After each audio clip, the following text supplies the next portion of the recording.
우리 사도신경으로 신앙 고백하시겠습니다. 나는 전능하신 아버지 하나님 천지의 창조주를 믿습니다. 나는 그의 유일하신 아들 우리 주 예수 그리스도를 믿습니다.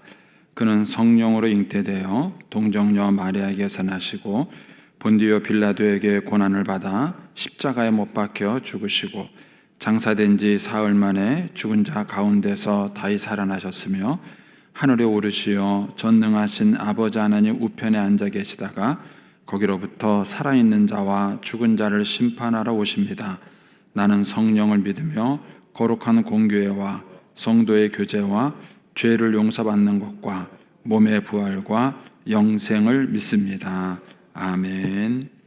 우리 찬송가 365장 찬송 하나님께 드리겠습니다. 365장입니다.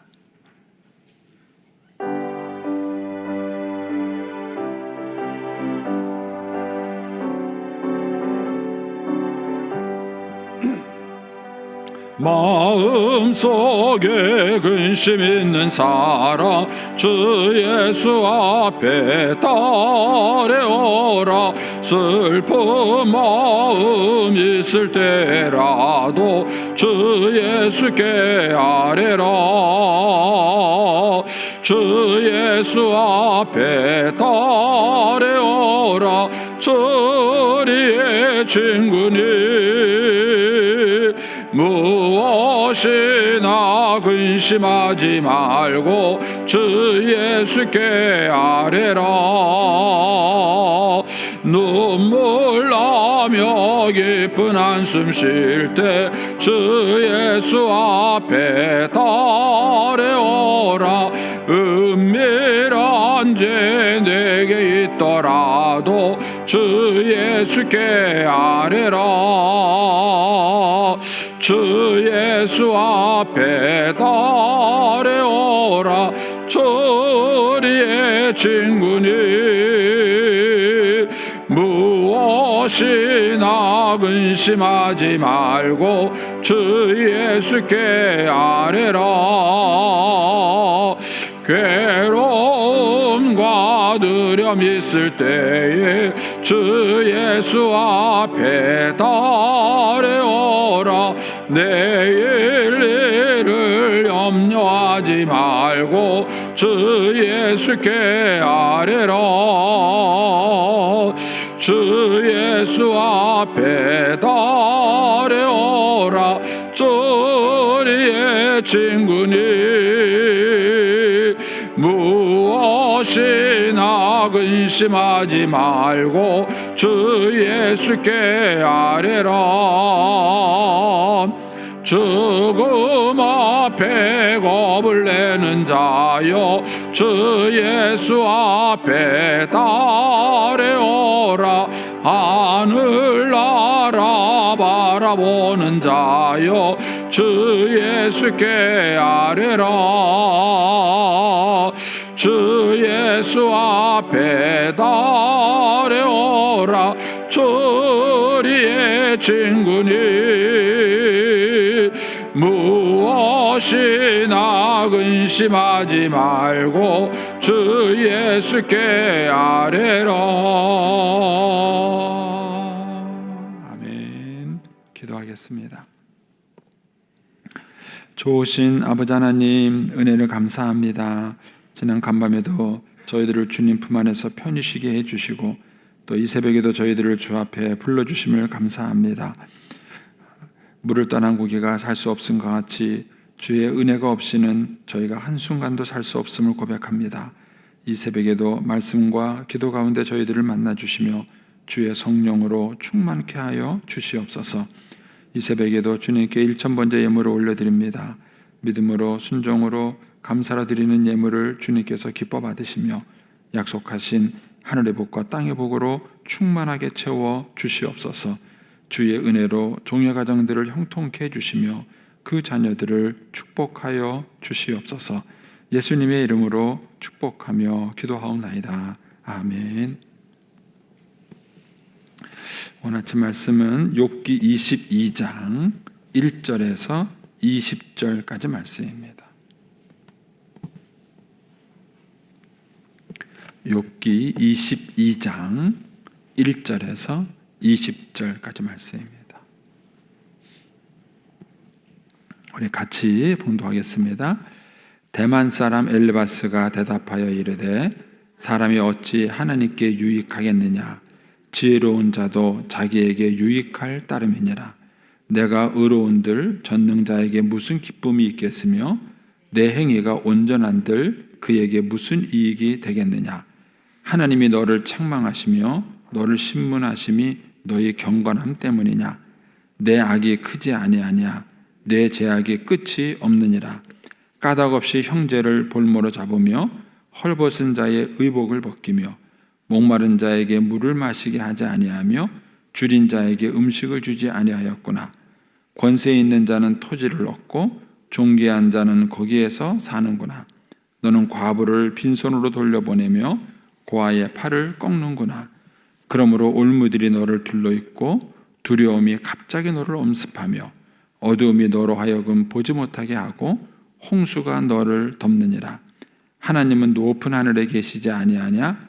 보라, 우두머리 별이 얼마나 높은가? 그러나 내 말은 하나님이 무엇을 아시며 흑암 중에서 어찌 심판하실 수 있으랴?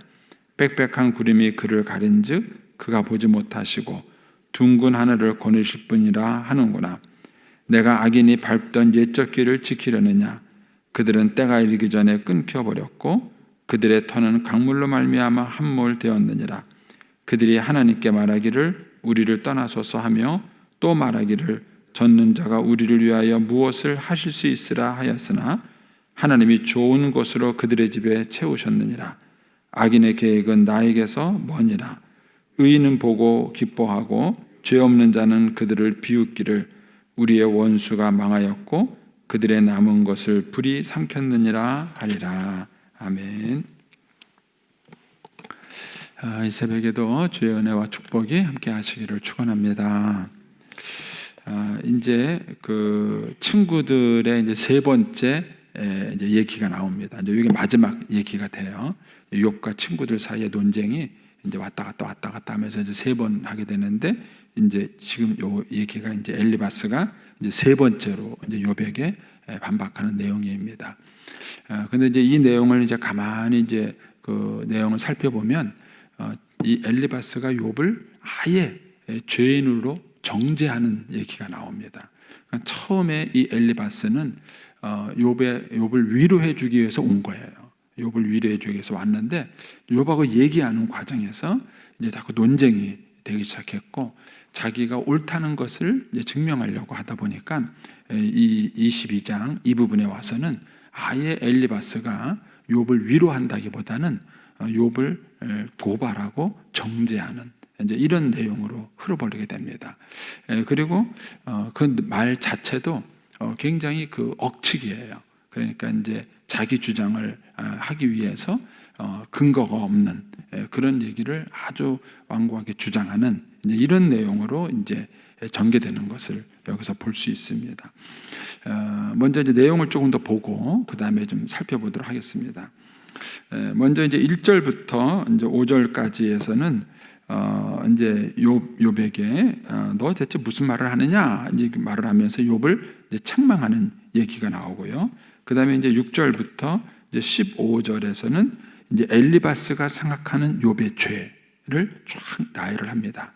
근데 이제 요 뒤에 이제 23장에 가서 욥의 하소연을 보면 알겠지만은 이거는 다 억측이에요. 그러니까 욥이 한 그 행동을 보고 이제 그걸 지적하는 게 아니라 욥을 억지로 죄인을 만들기 위해서 이제 욥이 그 엘리바스가 근거 없는 얘기를 몰아붙이는 그런 내용이 이제 15절 얘기입니다.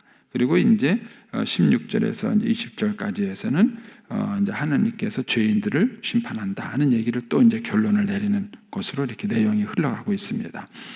먼저 이제 1절에서 4절까지의 내용을 5절까지의 내용을 제가 이제 우리말 성경으로 한번 읽어드리겠습니다. 그러면 조금 더 이 논쟁하는 얘기를 여러분들이 이해하기 쉬우세요. 제가 이제 1절부터 보겠습니다. 그때 대만 사람 엘리바스가 대꾸했습니다. 2절 사람이 하나님께 도움이 되겠는가? 아무리 지혜롭다고 해도 하나님께 도움이 되겠는가?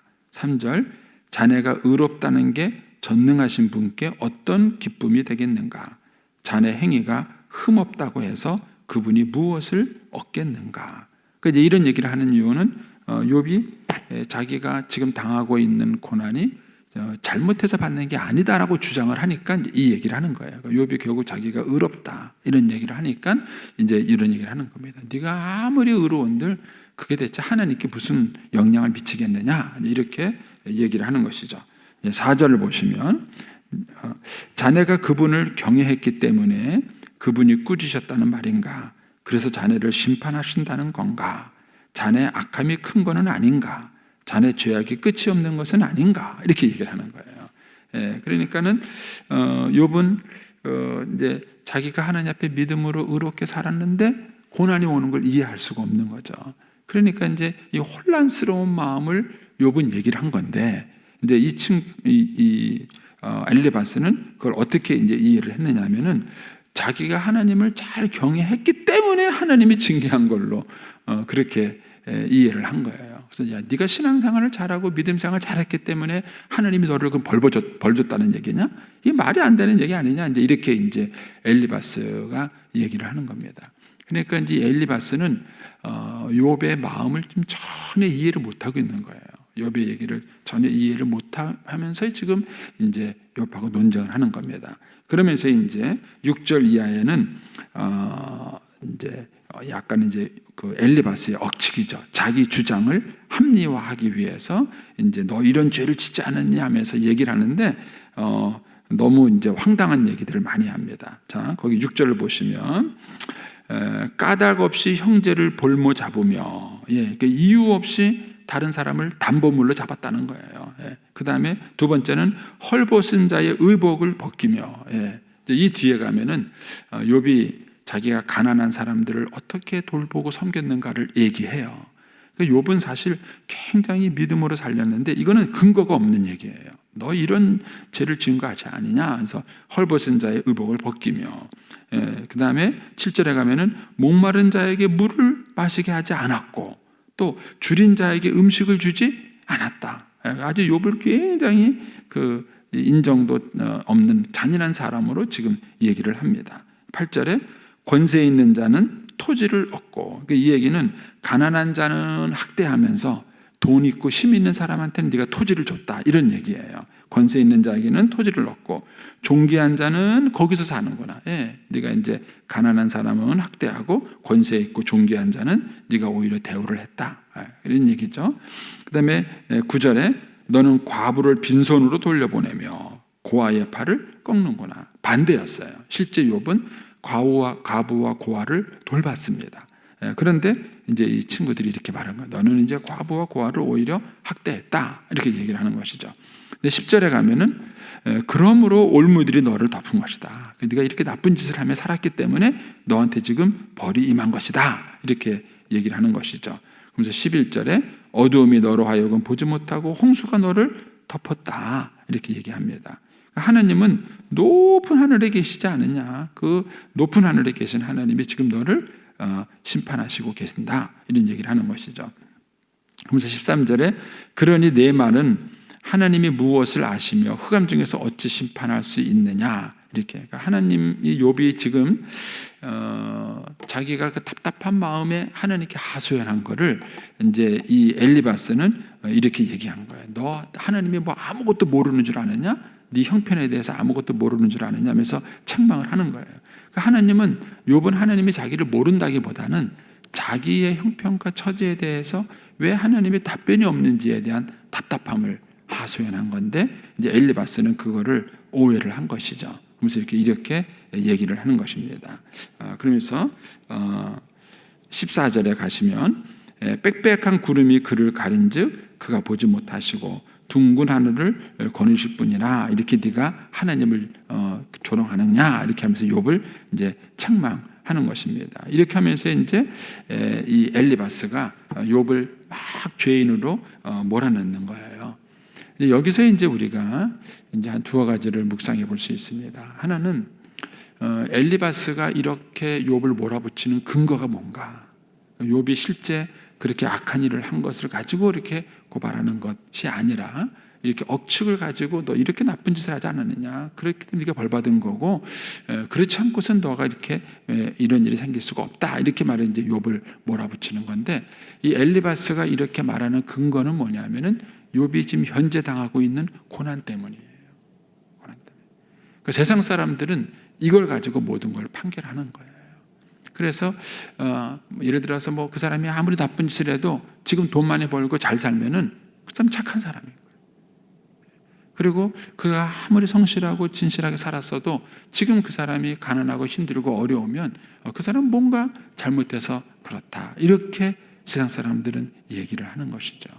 그래서 우리 신자들이 사실은 이 세상에서 이런 삶을 살아갈 때 참 어려워요. 예수님이 십자가 위에서 이렇게 죽으실 때 사람들이 예수님을 조롱한 내용이 뭐냐면은, 야, 네가 구세주냐? 네가 정말 인류를 구원할 사람이냐? 그러면 너 자신이나 구원해봐, 이거예요. 너 자신이나 구원. 네가 지금 그렇게 십자가 위에서 비참하게 죽으면서 무슨 인류를 구원한다고 그러고 네가 무슨 그리스도냐? 네 자신도 구원하지 못하는 주제에 네가 무슨 그리스도냐? 이렇게 몰아붙이는 거예요. 그러니까 이것이 이 세대 사람들이 갖고 있는 그런 어떤 근거예요. 그렇지만 만일 예수님이 십자가 위에서 내려오셨다면 어떻게 될까요? 그럼 인류 구원은 없는 거예요. 인류 구원은 없는 거예요. 그러니까는 세상 사람들은 항상 이 점을 근거를 가지고 우리를 칭찬하기도 하고, 이 점을 근거를 가지고 우리를 비난하기도 하는 거예요. 근데 이것은 우리가 하나님 앞에서의 최후의 심판을 관가했기 때문에 그래요. 우리의 마지막 최후의 심판은 의로운 심판으로서 우리가 승리합니다. 그래서 신자들의 마지막 삶은 해피엔딩이에요. 해피엔딩입니다. 그리고 우리가 어렸을 때 뭐 여러 가지 동화를 많이 읽잖아요. 뭐 흥부 뭐 그런 이야기들 읽고, 뭐 신데렐라 이야기도 있고, 읽으면은 주인공이 계속 어려움을 겪다가 뭐죠? 마지막에 해피엔딩으로 끝나요. 그러니까 해피엔딩으로 끝나니까 그 모든 스토리가 다 이렇게 달라 보이는 것이죠. 그런 것처럼 하나님은 우리의 마지막 해피엔딩으로 끝나는 거예요. 그런데 그 사람들은 지금 과정 중에 있는 우리를 보시는 겁니다. 그래서 예수님이 십자가 위에 달릴 때는 사람들의 조롱거리였어요. 네가 정말 구세주냐? 그러면 내려와 봐라. 그러나 예수님의 승리는 뭐냐면은 십자가에 죽으시고 부활하시는 거였어요. 부활하심으로써 예수님이 원수들의 모든 비난을 뒤집어 엎으신 것입니다. 그래서 우리 신자들이 이 땅을 살아가는 동안에 많은 오해를 받아요. 우리가 겪고 있는 일로 인해서 비난도 받고 어리석다는 얘기도 듣고 많은 얘기를 받습니다. 또 심지어는 무시도 당하는 거예요. 그런데 이럴 때 우리 신자들이 하나님 앞에서의 마지막 그 평가를 믿음으로 바라보셔야 되는 거예요. 그게 믿음인 거예요. 그러니까 우리가 사람들이 하는 그 평가에 흔들리지 않고 하나님이 하시는 마지막 최후 평가 앞에서 기다리는 거예요. 저는 이제 성경을 보면서 크게 제 생각을 바꿨던 것 중에 하나가, 이제 사도행전을 공부할 때 베드로와 스데반, 빌립과 스데반의 비교였어요. 그러니까는 베드로는 한 번 설교하고 3,000명, 한 번 설교하고 5,000명이 회개를 했어요. 그런데 스데반은 설교하고는 돌에 맞아 죽은 거예요. 똑같은 설교자인데, 똑같이 복음을 전하는 사람이었는데, 누구는 설교하고 난 다음에 막 인기를 얻었다면은, 누구는 설교하고 돌에 맞아 죽는. 누가 훌륭한 사람일까요? 하늘나라 가면은 누가 상급을 많이 받을 거라고 생각을 하세요? 그러니까 우리가 이 세속적 관점으로만 우리의 신앙생활을 보게 되면 엘리바스와 같은 똑같은 실수를 하는 것입니다. 그래서 하나님 앞에서의 평가가 진실한 평가다. 늘 하나님의 눈을 의식하고 하나님 앞에서 하나님이 나를 어떻게 평가하실 것인가를 바라보는 것, 그게 신앙의 눈이라는 것이죠. 근데 두 번째로 이제 이 엘리바스의 대화에서 우리가 묵상하는 게 뭐냐면은, 이제 우리가 누군가를 이렇게 권면했을 때 상대방하고 이제 권면이 안 통할 때가 있잖아요. 그러면 어떻게 되죠? 그러다 보면은 이제 처음에는 그 사람에게 좀 좋은 얘기를 하려는 의도로 시작을 했는데, 이게 계속 논쟁이 짙어지다 보면은 인간의 심리라는 게 이기고 싶은 마음이 있는 거예요. 특히 우리 남자분들은 또 승부욕이 있어가지고 이렇게 막 논쟁하다 보면은 그 논쟁에서 막 이기고 싶은 마음이, 그러다 보면은 억측이 들어가요. 이 엘리바스처럼 억측이 들어가서 처음에 위로자로 왔던 이 엘리바스가 이제는 욥을 정죄하는 사람이 돼버린 것입니다. 여기서 이제 우리가 항상 누군가를 권면하고 위로할 때 가져야 될 우리의 자세가 있어요. 그거는 내가 그 사람을 위로할 수 있는 궁극적인 위로자가 아니라는 사실을 기억하셔야 돼요. 하나님이 하시는 거예요. 예수님을 보시면 이걸 알 수 있습니다. 이제 베드로가 대표적인 케이스인데, 예수님이 이제 베드로에게 얘기하잖아요. 내가 오늘 밤 나를 부인할 것이다. 그러니까 베드로가 아니라고 그래요. 그러니까 내가 오늘 밤 다 굴기 전에, 아주 주님이 구체적으로 얘기해요. 내가 오늘 밤 다 굴기 전에 네가 3번 나를 부인할 것이다. 이 정도 예수님이 구체적으로 얘기를 해줬으면 어떻게 해야 돼요? 예, 그래야죠. 예. 그런데 막 끝까지 우기는 거예요. 내가 죽으면 죽었지 내가 절대로 주님을 부인하지 않겠습니다. 근데 그 다음에는 예수님 대답이 없어요. 대답이 없어요. 누가복음에 보면은 그 뒤에 대답이 나와 있어요. 예수님 뭐냐면은 내가 너를 위해서 기도할게 하고 끝이에요. 더 이상 논쟁을 이어가지 않아요. 왜냐하면 그때는 베드로가 깨달을 때가 아니에요. 어떻게 막 예수님은 내가 죽으면 죽었지 절대로 나는 주님의 부인, 이렇게까지 나오는 사람한테 뭘 어떻게 더 얘기를 하겠어요. 그러니까 말이 안 되는 거예요. 근데 이런 상황이 있을 때 예수님이 선택하신 것은 뭐냐면은 그 베드로를 어떻게든지 논쟁에서 꺾어가지고 확 굴복시킨 게 아니에요. 그게 아니라 베드로를 위해서 기도한 거예요. 결국 베드로는 실패를 했고 나중에 닭이 울고 난 다음에서야 예수님 말씀이 생각이 나서 회개하고 돌아온 것입니다. 그래서 우리가 자녀들을 기를 때 멀리 보셔야 돼요. 특별히 사춘기 자녀들을 우리가 대할 때 이제 그 전까지는 애들이 말 잘 들었잖아요. 엄마 아빠가 시킨 대로 네네 하고, 또 뭐 이제 엄마 아빠가 틀려도 애가 말을 대꾸를 안 했는데 막 사춘기가 되면 꼬박꼬박 대꾸하잖아요. 막 꼬박꼬박 대꾸하고 따지고 막 그러는 거예요. 근데 그런 생각이 들면은 막 얘가 막 크게 곁길로 나갈 것 같고 내가 막 크게 잘못될 것 같은 생각이 드는 거죠. 그러니까 이제 부모는 막 어떻게든지 이제 걔를 꺾어보려고 자꾸 논쟁을 하다 보면은 이게 말이 지나치게 되는 거예요. 선이 넘게 되는 거예요. 그래서 우리가 어느 정도 우리의 자녀들에게 권면을 하다가도 하나님께 맡기는 순간이 와야 돼요. 하나님, 이제 기도하면서 기다리겠습니다. 하나님께서 일하실 때를 기다리겠습니다 하면서 이렇게 권면하다가 기도하고 기다려야 되는 순간이 와요. 그러면 그 때가 돼서 다시 이제 아이들하고 또 진지하게 얘기하고 권면할 때가 오는 것입니다.